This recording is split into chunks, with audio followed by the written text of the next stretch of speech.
বারুইপুরে অশান্তি গণপিটুনিতে ধৃত বেড়ে ৩৬। গণধর্ষণ খুনের অভিযোগে রবিবার তুলকালাম বারুইপুরে। অভিযুক্ত সন্দেহে গণপিটুনিতে মৃত্যু হয় ইন্দ্রজিৎ মণ্ডলের। সিআরপিএফ এর উপর হামলা, পুলিশের গাড়ি ভাঙচুর, রেল লাইন তছনছ করার অভিযোগ। অশান্তি গণপিটুনিতে আগেই ২০ জনকে গ্রেফতার করেছিল পুলিশ। রাতভর তল্লাশিতে পুলিশের জালে এবার আরও ১৬।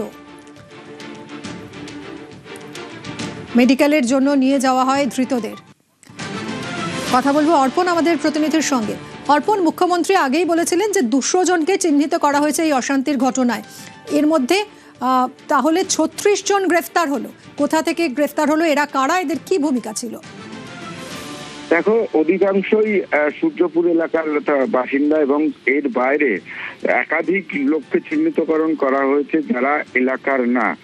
মগরাহাট, জয়নগর এবং তার সঙ্গে বারুইপুরের বেশ কিছু অংশের মানুষজন যারা শুধু অশান্তি পাকানোর জন্যই ওই জায়গায় এসেছিল, তাদের মুভমেন্ট এবং তাদের যে ওই দিনের ঘটনার সঙ্গে যেভাবে তাদের দেখা গিয়েছে, সেখানে যে একটা ঘটনার প্রতিবাদ করতে এসছে সেটা কিন্তু কোনোভাবেই মনে হচ্ছে না তদন্তকারী আধিকারিকদের।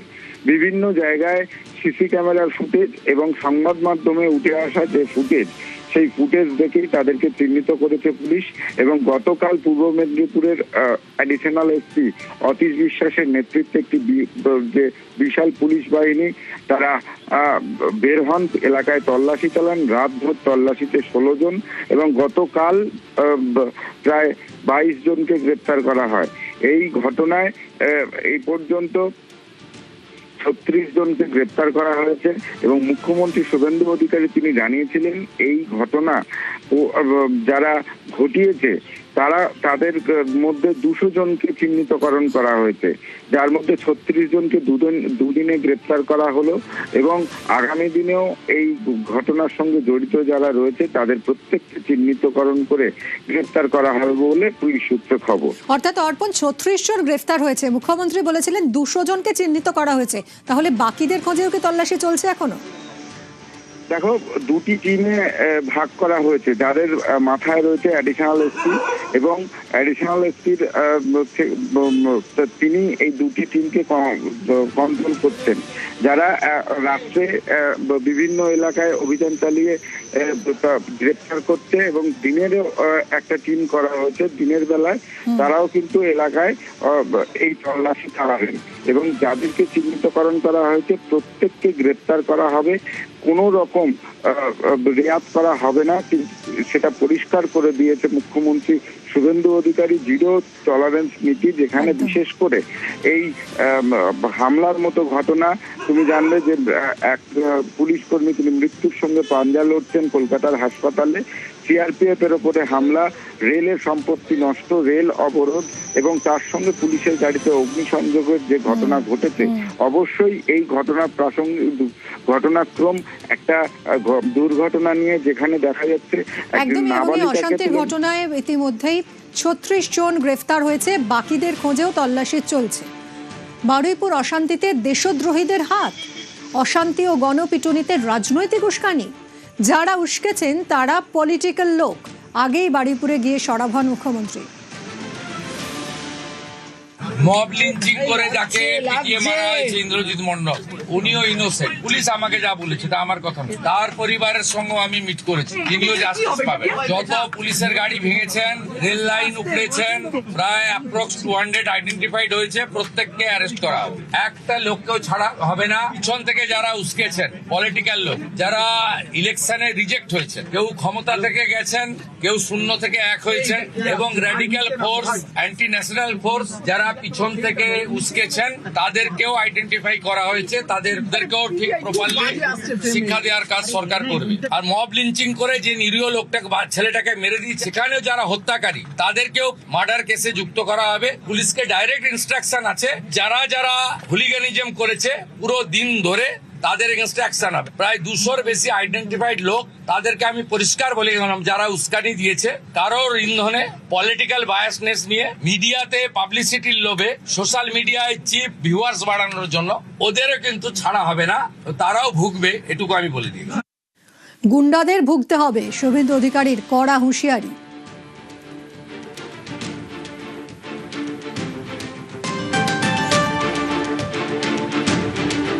আমাদের অনেকগুলো পুলিশকে ইনজোর করেছিল এরা অত্যন্ত খারাপ কাজ করেছে। গুন্ডাদের ভুগতে হবে, প্রত্যেককে অ্যারেস্ট করব। এখানে আরএনটে করে একজন ছিলেন লেডি, আরেকজন ট্রিটমেন্ট করে বেরিয়ে গেছেন, ইনি অ্যাডমিশন আছেন, এনার ভালো চোট আছে, ওটি হবে কালকে। আমি আমার কনস্টেবল ভাইকে বলে এলাম, সরকার আছে সাথে। মহিলা কনস্টেবল ভর্তি আরএনটে করে তার উনি এখন ঠিক আছে, উনার রিপোর্ট নিলাম আমি, ঠিক আছেন। উনার কালকে ওটি হবে, ওনার সিরিয়াস আছে, ওনারও সিরিয়াস ছিল কিন্তু is now out of danger. এনার কালকে ওটি হবে বলে এলাম। পুরো ডিপার্টমেন্ট সাথে আছে, সব গুন্ডাকে ধরা হবে।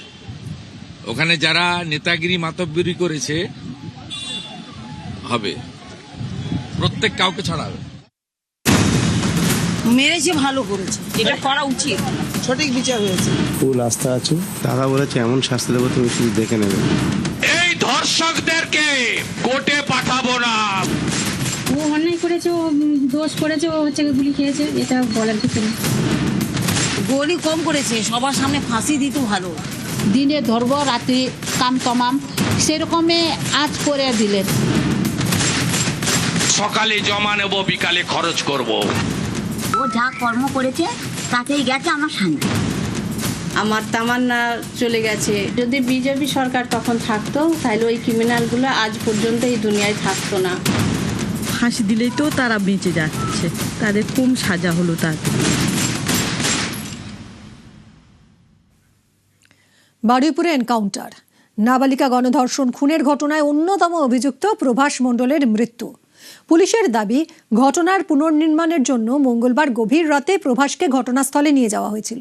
সেখানে পুলিশের আগ্নেয়াস্ত্র ছিনিয়ে নেয় প্রভাস, পুলিশকে লক্ষ্য করে এক রাউন্ড গুলি চালায়, পালানোর চেষ্টা করে। আর পুলিশের দাবি, তখনই আত্মরক্ষার্থে বাধ্য হয়ে গুলি চালায় তারা। এনকাউন্টারে মৃত্যু হয় প্রভাসের।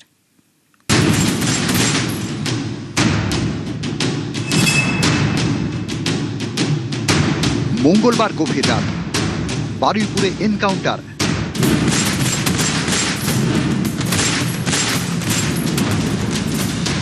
নাবালিকাকে গণধর্ষণ খুনে অন্যতম অভিযুক্ত প্রভাস মণ্ডলের মৃত্যু।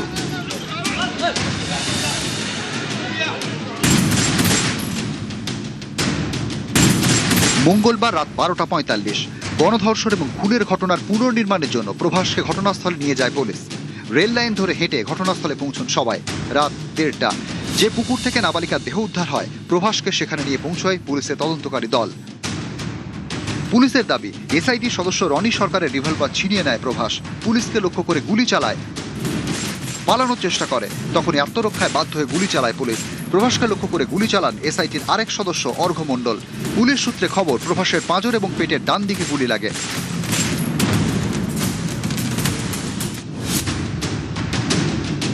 মুখ্যমন্ত্রীর উপর আমার পুরো ভরসা আছে। দাদার সঙ্গে কাল কথা হয়েছে, দাদার উপর পুরো ভরসা রেখেছি। আমি আর খুশি আছি এতে। আমি চাই সবাই এরকম শাস্তি পাক। পুলিশ প্রশাসনের উপর ভরসা আছে, পুলিশ ঠিকঠাক কাজ করছে। বুধবার সকালে সবার আগে এনকাউন্টার স্পটে পৌঁছয় নিউজ 18 বাংলা। প্রভাস মণ্ডল, তাকে নিয়ে গতকাল রাত্রি 12:45 এই ঘটনাস্থলে রিকনস্ট্রাকশনের জন্য এসে পৌঁছয়। প্রভাস মণ্ডলকে নিয়ে আসার পরেই যেটা পুলিশের তরফে দাবি, যে জায়গাতে এই ঘটনা ঘটেছে সেই জায়গাতে পুলিশের কাছ থেকে রিভলভার ছিনিয়ে নিয়ে, সার্ভিস রিভলভার ছিনিয়ে পুলিশের দিকে লক্ষ্য করে এক রাউন্ড গুলি ফায়ার করা হয়। এবং যখন এই ঘটনা হয়, তারপরে যে ছবি তুমি দেখতে পাচ্ছ, এই জায়গা দিয়ে প্রভাস মণ্ডল পালানোর চেষ্টা করেছিল, পুলিশকে বাধ্য হয়ে সেই সময় আত্মরক্ষার্থে গুলি চালাতে হয়। পুলিশকে লক্ষ্য করে গুলি চালানোর পরে পাল্টা গুলিতে এই জায়গাতেই প্রভাস মণ্ডলের মৃত্যু হয়।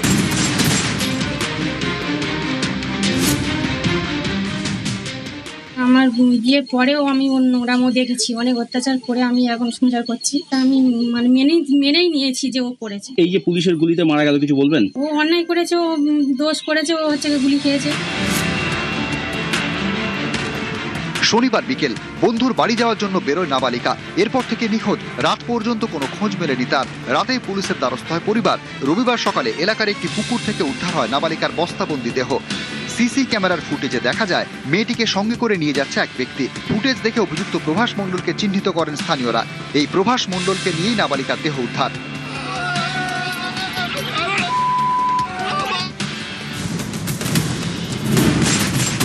মঙ্গলবার গভীর রাতে এনকাউন্টারে মৃত প্রভাস। নিউজ 18 বাংলা।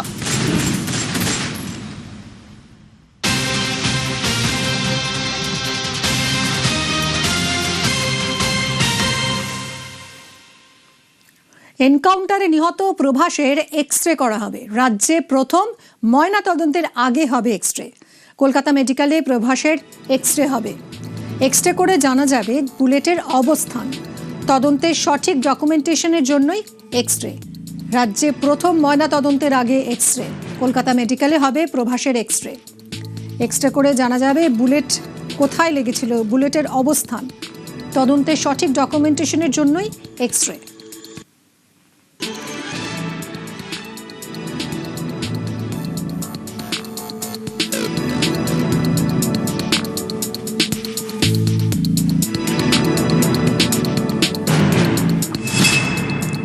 মমতার তৃণমূলের মিছিলে তুলকালাম। এদিকে মমতা বন্দ্যোপাধ্যায়ের বাড়ির সামনে তখন কর্মীদের ভিড় নিয়ন্ত্রণে মেজাজ হারিয়ে কর্মীকে চড় মারলেন মমতা বন্দ্যোপাধ্যায়।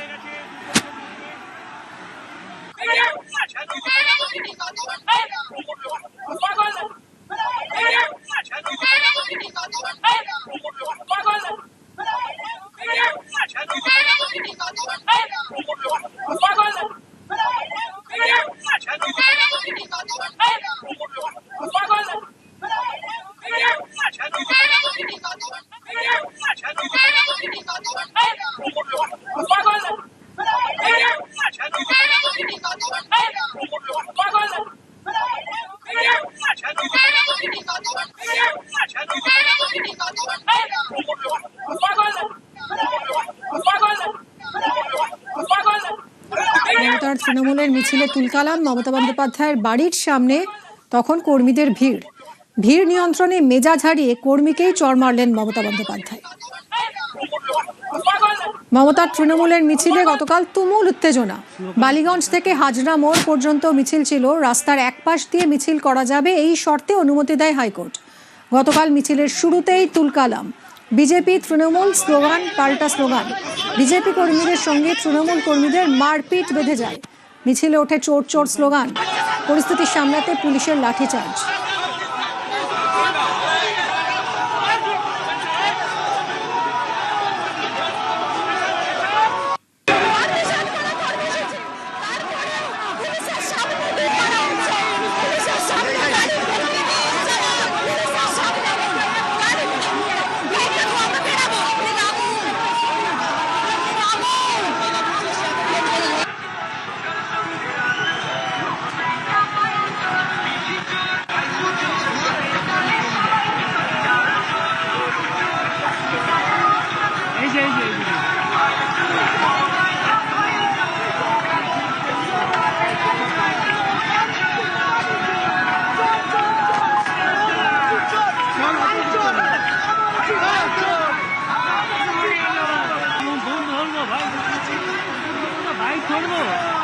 ছাতা নিয়ে বাইক ধরা যায়?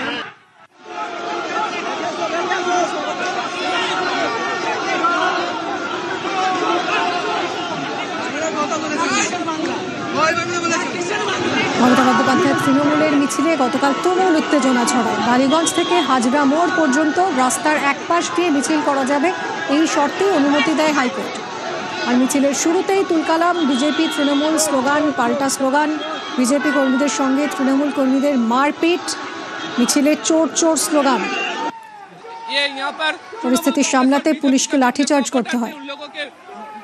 उन लोगों के साथ ये चल रहा है, मारपीट चल रहा है। पुलिस की तरफ से सेव करने का देखने का कोशिश चल रहा है। सेंट्रल फोर्स है, सेंट्रल फोर्स भी उसको रोकने की कोशिश कर रहा है। लेकिन जो सिचुएशन, जो परिस्थिति है पूरी तरह से अभी हाजरा मोड़ में जो देख रहे हैं हम लोग, पूरी तरह से हाजरा मोड़ में ये स्थिति बदल गई है।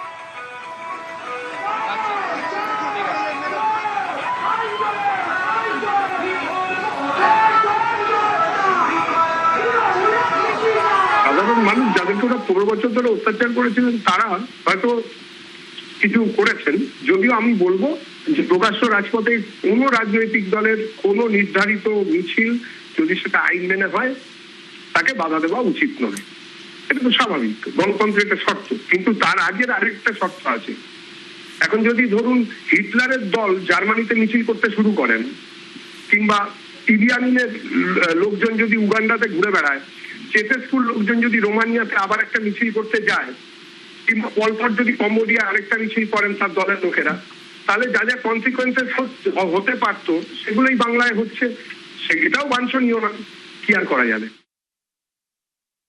আরজিকর নিয়ে অনেক প্রতিবাদ হয়েছে, আমিও রাস্তায় মিছিল করেছি, সবাই করেছেন। আমরা কিন্তু একজনকেও অ্যারেস্ট করিনি। তার কারণ গণতন্ত্রের প্রতিবাদ করার, প্রতিরোধ করার ভূমিকা আছে। আর আপনারা ভুলে যাবেন না, আপনারা অনেকবার নবান্ন অভিযান করে অনেক ইট পাটকেল মেরেছেন, কিন্তু কোর্টের পারমিশন ছিল বলে আপনাদের আমরা অ্যালাও করেছি 144 ধারা থাকা সত্ত্বেও। আর আজকে যেখানে মিছিল হয়েছে কোনো 144 ধারা ছিল না, এবং 3 বার পুলিশ ক্যান্সেল করেছেন। তারপরেও হাইকোর্টের মাননীয় বিচারপতির আদেশেই আমরা পারমিশন পেয়েছিলাম, এবং কোর্টের পারমিশন সত্ত্বেও আপনারা কোর্টের আইনও মানছেন না। তার মানে কি মানুষ বিচার পাবে না? তার মানে কি মানুষ তার গণতান্ত্রিক অধিকার পাবে না? তার মানে কি মানুষ শান্তিতে থাকতে পারবে না? কেন একটা সুস্থ সমাজকে, একটা শান্তিপূর্ণ সমাজকে এভাবে অশান্ত করে তুলেছেন?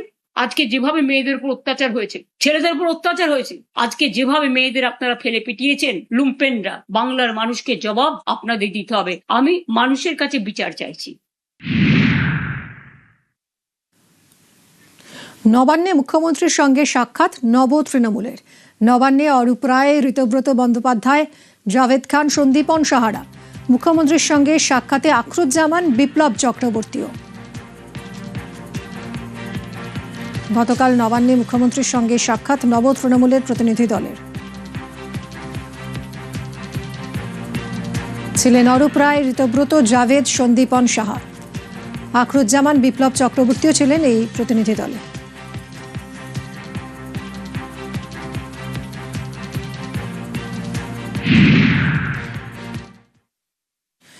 তৃণমূলে গৃহযুদ্ধ, মমতা তৃণমূল ভার্সাস নব তৃণমূল। নব তৃণমূলকে বার্তা মমতার। যারা বেঈমান তাদের জন্য অত্যাচার বিজেপি আরো বাড়িয়েছে। এই বেঈমানদের ক্ষমা করবেন না। তারা আজকে বিজেপির দোসর হয়ে গেছে, এবং তারা বলছে আমাদের বিজেপির মুখ্যমন্ত্রী পাঠিয়েছেন। তা এত ছলনা কেন?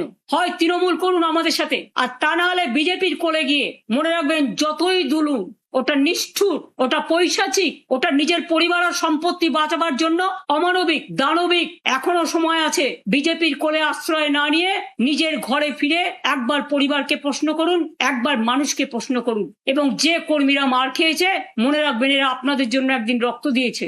ফিরে তাকান এই বর্বরতার দিকে। বেঈমানদের কথায় বেঈমানি করবেন না। সরাসরি বিজেপি করুন, আর তা নাহলে সরাসরি তৃণমূল করুন। মাঝ রাস্তায় থাকবেন না। মাঝ গঙ্গায় গেলে এপারও যাবে ওপারও যাবে।